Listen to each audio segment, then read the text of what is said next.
Nak tahu cara berkesan untuk berhadapan dengan manusia? Pernah tak anda terfikir ataupun perasan, kadang-kadang kita bercakap, memberi pandangan, cakap elok, tetapi orang yang nak menerima mesej tu masih belum faham dengan kita lagi. Mungkin cara kita yang salah, ada kekurangan kat situ.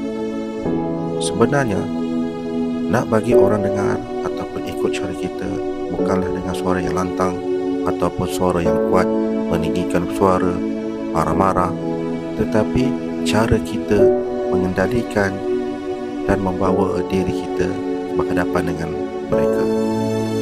Ada 3 cara, iaitu apabila kita berhadapan dengan manusia, jangan sekali mengkritik, mengutuk, mengondem, macam-macam lagi lah.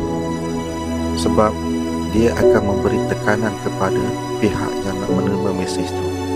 Dia akan menjauhkan diri, dia akan berlaku defensif. Yang kedua, uji bila kena tempatnya. Orang merasa dirinya dihargai, mereka akan lebih engage, lebih ataupun boleh melibatkan diri dalam suatu perkara.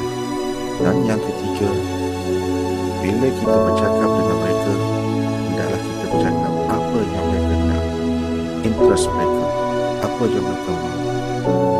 Ini memberikan impact yang lebih besar apabila kita melakukan sesuatu di atas kehendak dan interest mereka.